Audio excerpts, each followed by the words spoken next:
There are places in the United States that feel very different from everyday environments. They're not just scenic destinations. They're shaped by unusual geology, climate, or natural processes that make them stand out on a global scale. Across the country, you can move through completely different types of landscapes: geothermal regions, desert canyon systems, glacial valleys, coastal rainforests, and high mountain ranges. Each one forms under different conditions, which is why they look and function so differently from each other. Most people only visit a few of these places, often without realizing how much variation exists within a single country. This video looks at some of the most distinct examples. Yellowstone. Yellowstone is one of the first places where that feeling begins. Not just because of what you see, but because of how alive it feels. Steam rises from the earth as if the ground itself is breathing. Pools of water glow in colors that seem unreal: electric blues, deep oranges, vivid greens. Now, the question you're probably thinking is this: how can a landscape actually look like this in real life? Nearby, the terraces of Mammoth Hot Springs stretch across the hillside like a living sculpture. Formed by mineral-rich water rising from deep underground, these white limestone layers are constantly reshaped, growing, shifting, and dissolving in real time. In places like Norris Geyser Basin, the landscape feels even more unstable. One of the hottest and most active geothermal areas in the park, where steam vents roar and the ground itself seems unpredictable beneath your feet. But that's not even the most interesting part.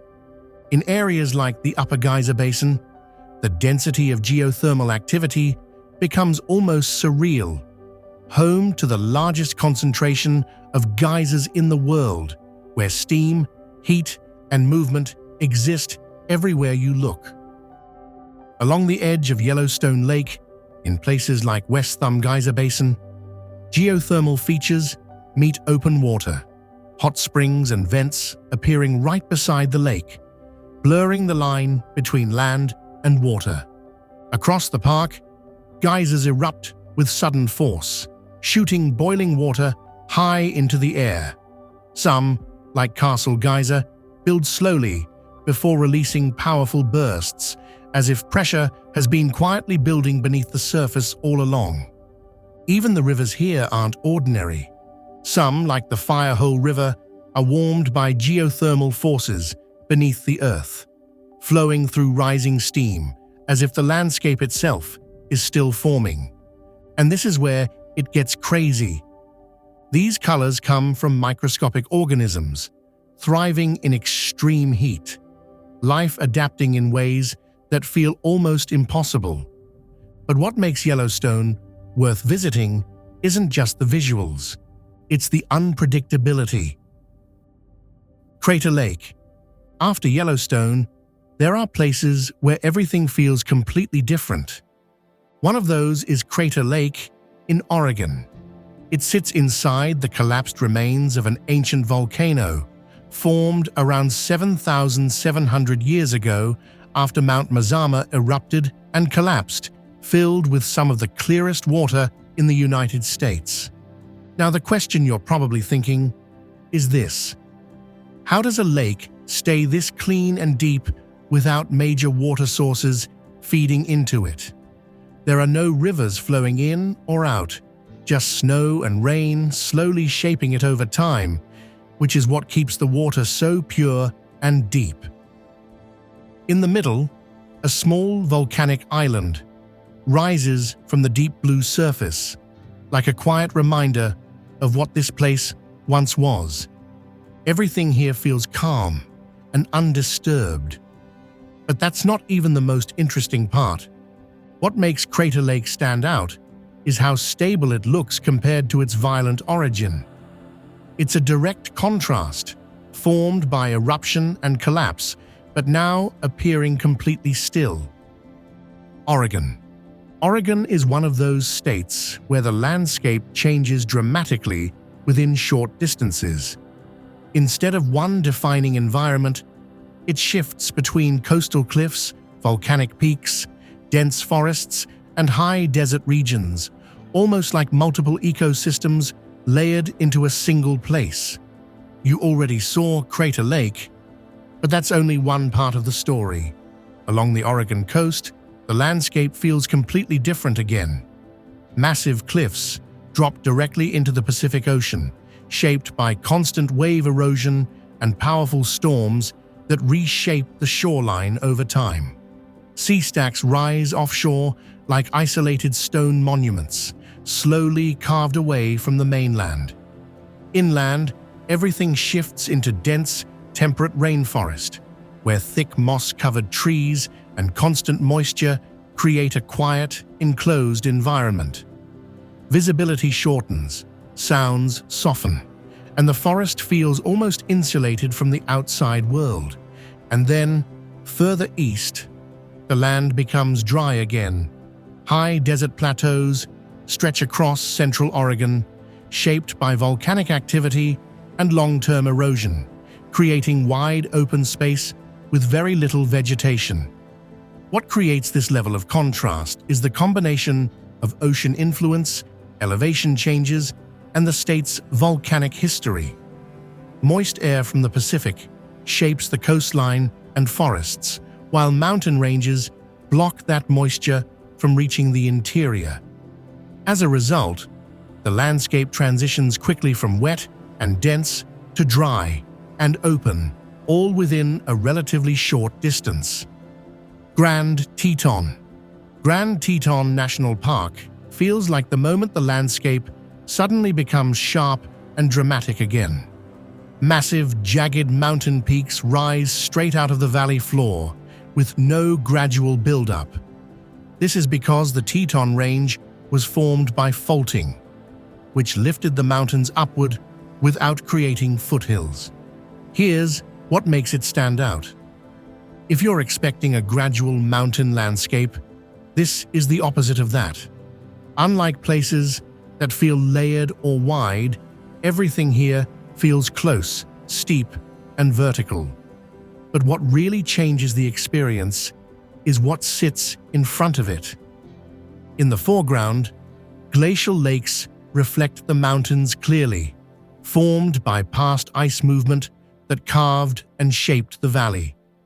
Across the valley floor, bison move through open grasslands, which are part of a protected ecosystem that supports large native herbivores. The area experiences clear seasonal changes due to elevation and climate. In autumn, temperatures drop and daylight shortens, and the valley shifts into muted gold and brown tones as grasses dry and the landscape begins to lose its summer color. In winter, heavy snowfall covers most of the valley and significantly reshapes how the park looks and functions. Roads and many trails become limited or closed. Visibility can vary with storms and low cloud cover, and the landscape becomes dominated by snowpack that can persist for months. Wildlife movement continues, but is more concentrated in lower elevations and along paths where snow is easier to travel through. In spring, melting snow increases water flow in rivers and lakes, and vegetation begins to regrow unevenly across the valley, starting first in exposed south-facing areas before spreading more widely. The park is defined by the contrast between the uplifted mountain range and the flat valley floor shaped by glacial and river activity. So the real question is simple. Which season do you think would completely change how this place feels? Share your thoughts with Majestic Map. Bryce Canyon. Bryce Canyon National Park is a high-elevation desert landscape in southern Utah, known for its vast amphitheater filled with thousands of hoodoos, thin, towering rock spires shaped over millions of years by erosion and repeated freeze-thaw cycles. What makes it feel surreal isn't just the color, but the structure itself. It looks like an entire stone city carved upside down into the earth, with dense formations and narrow gaps that create a layered, maze-like landscape. From above, it feels intricate and tightly packed, while from within the canyon, the scale of the formations becomes much more overwhelming. Because of its elevation, temperatures can shift quickly, and ongoing freeze-thaw cycles continue to slowly shape the rock formations over time. The best way to experience it is through the hiking trails that drop into the amphitheater, like Navajo Loop and Queen's Garden. These trails take you between the hoodoos, passing narrow switchbacks, tunnels of rock, and open viewpoints that constantly change perspective as you move through the canyon. At night, the park becomes known for its extremely dark skies, where the Milky Way is often visible, stretching clearly across the canyon, due to minimal light pollution and high elevation. And it constantly changes depending on the light. At sunrise and sunset, the canyon transforms completely, shifting through deep reds, glowing oranges, and soft pink tones that move across the formations. It doesn't feel like a canyon you simply look into. It feels like a landscape designed to be experienced from within. Yosemite. Yosemite feels like structure, as if nature decided to build something monumental. Massive granite walls rise straight out of the earth, shaped over millions of years by glaciers. Waterfalls drop from heights that feel almost unreal, especially in spring, when snowmelt turns them into powerful, continuous flows. But Yosemite isn't just about dramatic views. It's about scale that you don't just see, you physically register. Standing beneath El Capitan or Half Dome changes your sense of distance and height. The cliffs don't feel like scenery in the background. They dominate your entire field of view, making the valley feel contained by stone on all sides. The valley itself is wide and open, with a river cutting through meadows and forests, constantly shifting as it moves through the floor of the park. Even short walks reveal how quickly the landscape changes, from open grassland to dense trees to vertical rock faces. Hiking is one of the main ways to experience Yosemite's scale. Short valley trails stay close to waterfalls and viewpoints, while longer hikes climb into higher elevations where the environment changes quickly, shifting from forested paths to exposed granite, and eventually to colder, quieter alpine terrain with wider views across the valley. Camping adds another layer to the experience. It changes how the park feels at night and early morning, when the crowds leave and the sound of the river becomes more noticeable, with clear views of the cliffs and sky depending on the season. In winter, the valley becomes quieter and more minimal. Snow settles across the floor and trees, waterfalls slow or partially freeze, and access to higher trails becomes more limited. The granite walls stand out even more against the snow, creating strong contrast and a stripped-down version of the landscape. In spring, everything shifts again. Snowmelt brings the waterfalls to peak flow, the river rises and moves faster through the valley, and new greenery spreads across the lower elevations. The entire landscape feels more active, with constant movement in water and changing conditions across different elevations. At sunrise and sunset, the granite walls change tone completely, catching light in a way that makes the cliffs feel even taller and more defined, while the valley floor stays in softer shadow. It's a place that feels vast, not because of distance alone, but because every direction carries its own scale, texture, and presence. Grand Canyon. The Grand Canyon is one of the most recognized landscapes in the world, but being there feels nothing like seeing it in photos.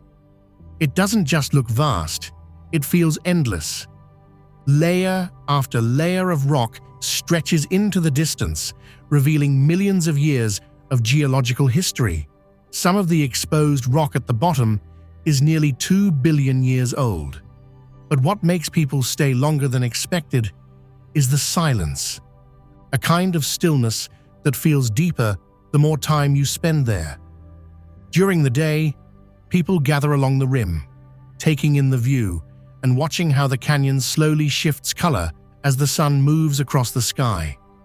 The rock isn't just brown, it changes constantly, from soft gold in the morning to deeper reds and warm orange tones later in the day. Most people only experience it from above, but the real experience begins when you descend. As you go down, everything changes: the light, the temperature, even the colors of the rock around you. What looked flat from above becomes dimensional, immersive. The deeper you go, the more the canyon reveals details you can't see from above. Narrow trails, towering walls, and layers of golden, red, and rust-colored rock shaped over immense spans of time. In certain sections, especially when the sunlight hits at a low angle, the canyon walls take on a rich golden glow, almost luminous, as if the rock is reflecting and holding the light within it. These golden tones are especially noticeable in the early morning and late afternoon, when the contrast between light and shadow becomes sharper, giving the canyon more depth and texture with every passing hour. Even after spending hours there, it rarely feels complete. Most people leave knowing they've only seen a small part of something much larger.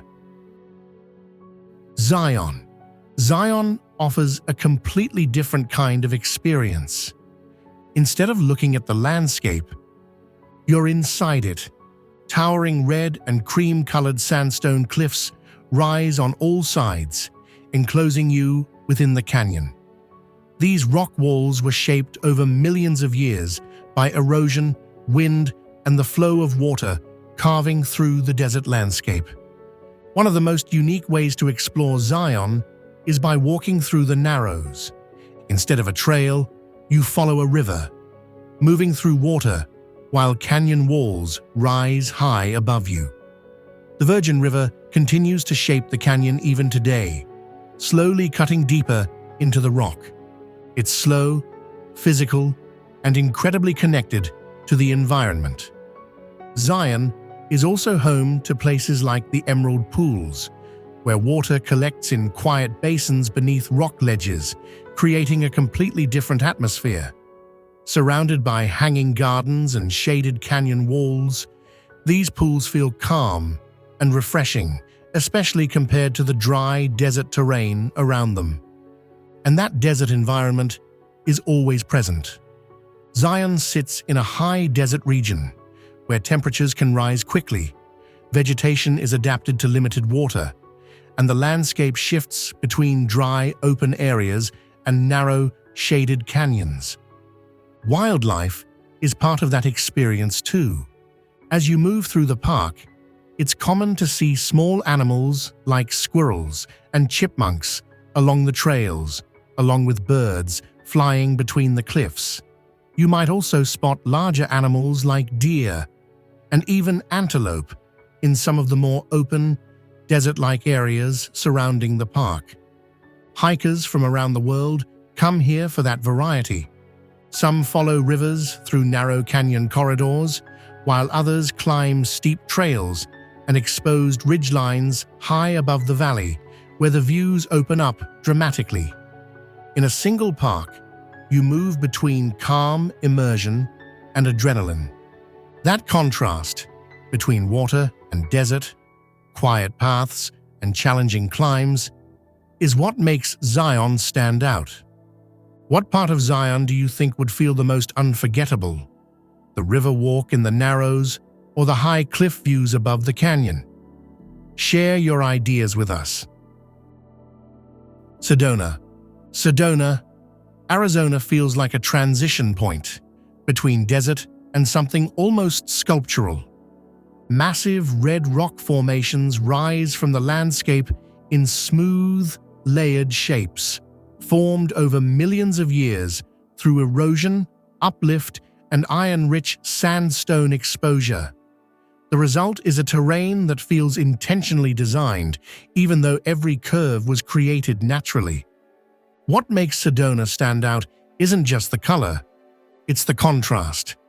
Deep red rock formations sit beside green river corridors and scattered desert vegetation, creating a visual balance between dry and life-supported environments. Here's what makes it even more interesting. The entire landscape changes depending on light. At sunrise and sunset, the iron in the sandstone reflects intense reds, oranges, and soft purples, shifting the entire mood of the terrain within minutes. But that's not even the most interesting part. Sedona is also known for its canyon systems and winding trails that move between open desert and narrow rock corridors. As you move through them, the scale constantly shifts, wide views suddenly closing into tight passages, then opening again to vast desert horizons. And there's something else people always notice. The silence. Not complete silence, but a kind of soft stillness shaped by wind, open space, and distance. What gives Sedona that structured, almost intentional look comes from the way the sandstone has been layered and shaped over time. Each formation is built from different layers of rock, gradually carved by wind, water, and shifting conditions over millions of years. Those slow, consistent forces create the clean lines, balanced shapes, and natural symmetry that make the landscape feel almost designed, even though it's entirely the result of natural processes. Every destination has a story. Subscribe for weekly travel documentaries and adventures. Arches National Park. Arches National Park, Utah, is a high desert landscape defined by sandstone formations shaped over millions of years. Arches National Park, Utah feels minimal at first. Open desert, vast space. What defines this place immediately is simplicity of scale. There are over 2,000 natural stone arches formed from sandstone through a long process of erosion, uplift, and weathering. What makes these formations especially interesting is how they develop. Underground salt layers once shifted and moved, causing the rock above to fracture. Over time, water, wind, and freezing temperatures widened these cracks, gradually isolating sections of rock and carving them into fins, windows, and eventually arches. Hiking is one of the main ways people experience Arches National Park. Trails range from short walks to longer routes that lead deeper into the desert, passing between towering rock fins and natural arches. As hikers move through the landscape, the scale of the formations becomes more apparent, especially when seen up close rather than from roadside viewpoints. At sunrise and sunset, low-angle sunlight interacts with the iron-rich sandstone, causing the red and orange tones of Arches National Park to become more intense. Shadows lengthen across the desert floor, highlighting the depth and structure of the formations in a way that isn't visible during midday light. It becomes less about what you're looking at, and more about how it changes through natural processes of time, erosion, and light. Have you been to a place like this before? Drop your thoughts with Majestic Map. Utah Desert System. But Arches is just one part of something much larger. Utah's nature is incredibly diverse, shaped by both desert and mountain environments that sit side by side. The Utah desert itself is part of the Colorado Plateau, a vast elevated region shaped over millions of years by uplift, erosion, and extreme climate cycles. This region is responsible for many of the iconic sandstone landscapes found across the American Southwest. The desert here is defined by its arid climate, with low rainfall, strong temperature shifts between day and night, and sparse vegetation adapted to survive in harsh conditions. These conditions allow erosion to dominate the landscape, slowly carving rock into canyons, mesas, fins, and arches. Much of the red and orange color seen across Utah comes from iron-rich sandstone layers, which oxidize over time and intensify in color when exposed to air and sunlight. Wind, flash floods, and seasonal rainstorms continue to reshape the terrain even today, meaning the landscape is still actively evolving. Over millions of years, uplift has raised these rock layers high above sea level, while water has cut downward through them, creating deep canyon systems and isolated formations across the region. This combination of geology and climate makes Utah one of the most visually distinct desert regions on Earth. Endless red rock landscapes stretch across the horizon, canyons, mesas, valleys, and formations that feel almost too perfectly shaped to be natural. Places around Moab, the surrounding canyon country, and remote desert regions all blend into one continuous cinematic environment. Not far from this region, the San Rafael Swell reveals an even more isolated side of Utah's desert, where narrow fractures like the Crack cut deep through the sandstone, shaped by water and time over millions of years, exposing layers that are rarely seen at the surface. And within this broader desert system, there are formations that stand out even more dramatically from the surrounding landscape. Fisher Towers is one of them. Formed from softer layers of sandstone and siltstone, these towers have been heavily sculpted by erosion, leaving behind tall, narrow spires and thin fins of rock. Unlike broader mesa landscapes, Fisher Towers feels fragile and vertical, almost unstable in appearance, as if the structures are slowly being pulled apart by time. Wind and seasonal rain continue to shape them today, making the formations change at a much faster geological rate compared to harder rock regions nearby. At sunrise and sunset, iron-rich layers within the rock reflect deep reds and oranges, while long shadows emphasize their height and separation from the desert floor. Monument Valley. Monument Valley is one of the most recognizable landscapes in the United States, located on the Colorado Plateau along the Utah-Arizona border. It is defined by large sandstone buttes formed over millions of years through erosion of surrounding rock layers, leaving behind isolated towers of sedimentary rock. What immediately defines this place is isolation. The formations don't feel clustered, they feel separated, standing alone in open space. Much of the area remains undeveloped, which helps preserve its open desert character and long, uninterrupted sightlines.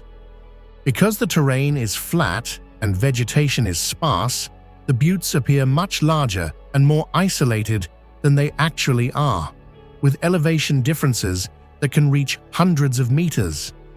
Light and weather strongly affect how the formations look, revealing different textures and colors throughout the day. It is also a well-known filming location due to its clear silhouettes and wide, unobstructed desert horizons.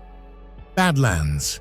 Badlands National Park is a geologically significant landscape in South Dakota, shaped primarily by erosion of sedimentary rock over millions of years. What defines this landscape immediately is exposure.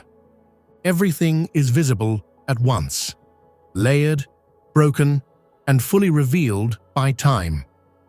It is characterized by steep ridges, deep gullies, and layered formations created as softer rock layers were gradually worn away by wind and water. The exposed strata reveal different periods of Earth's history, with distinct bands of color representing varying mineral content and deposition environments over time. The terrain is largely the result of ongoing erosion, meaning the landscape continues to change as rainfall and wind gradually break down the formations.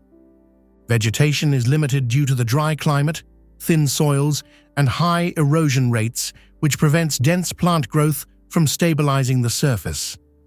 This lack of vegetation exposes the full structure of the land, making the layering of rock more visible compared to more forested regions.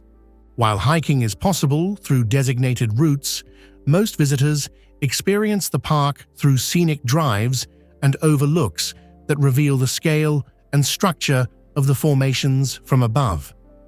The result is a highly visible record of geological time, where each ridge and valley reflects long-term natural processes rather than recent surface formation. Mount Rushmore. Mount Rushmore feels different from everything else in this list. Carved directly into the granite of the Black Hills in South Dakota, it's not a natural landscape, but a human one shaped on a monumental scale, where engineering, artistry, and ambition all meet. What makes this place distinct is intention. Unlike natural formations shaped over time, this was deliberately designed and executed at massive scale. The faces of 4 U.S. presidents rise from the mountain, massive in size and precision, almost surreal when you see them in person. From a distance, they look clean and defined, but up close, you start to notice the texture of the rock, the roughness behind the detail, and the sheer effort it must have taken to shape something this large. What makes it worth visiting isn't just the symbolism, but the scale.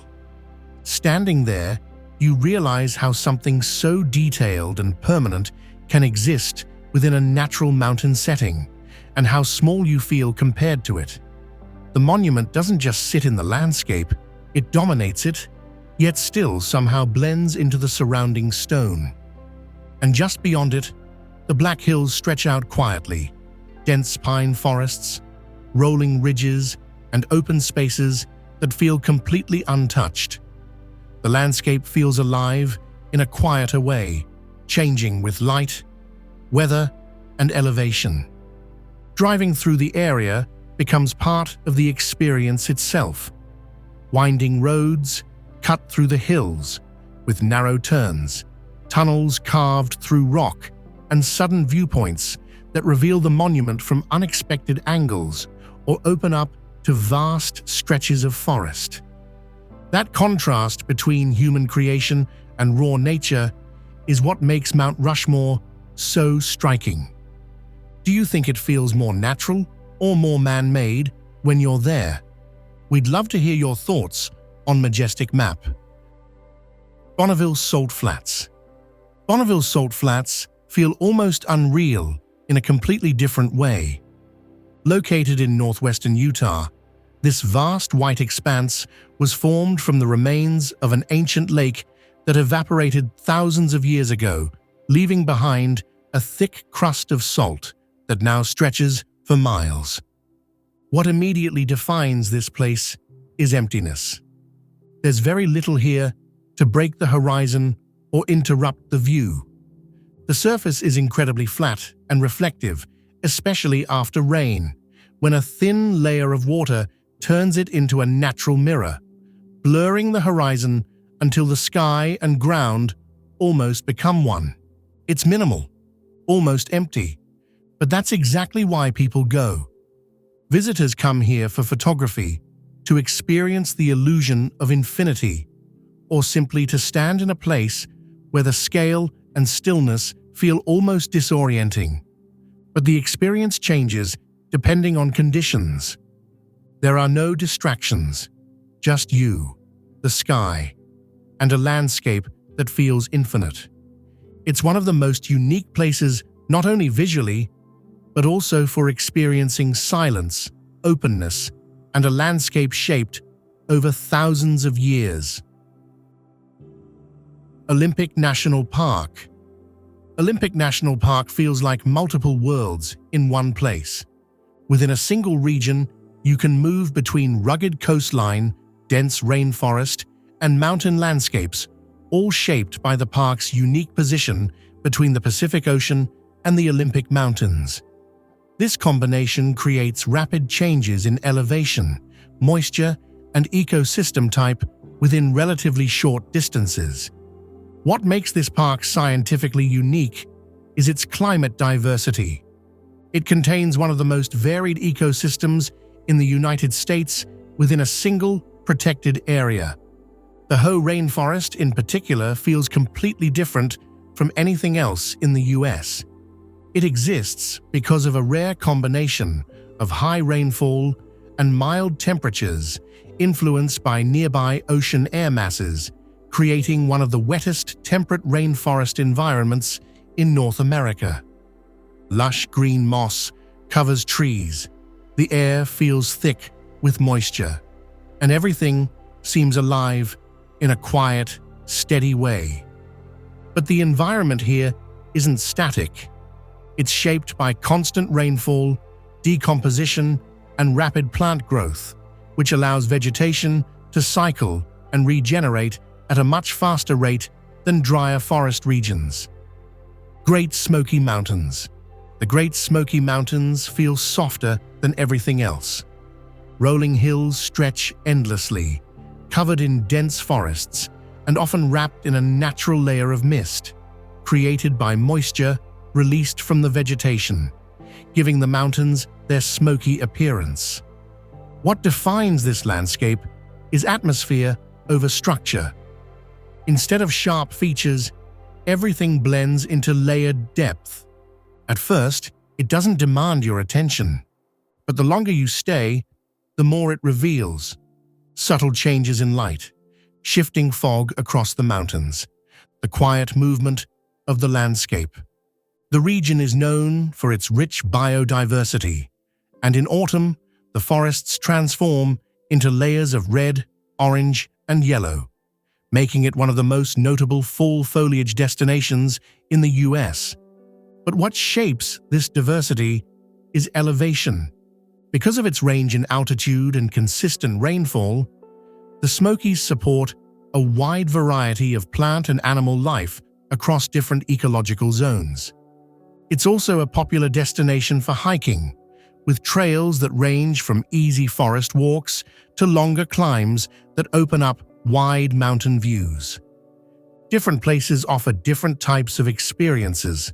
Some are defined by scale, others by silence, movement, or geological complexity. What makes these locations stand out isn't only how they look, but how distinct each environment feels when you're actually there. That variety is what makes exploring places like these so compelling, because you're not just moving between states or parks.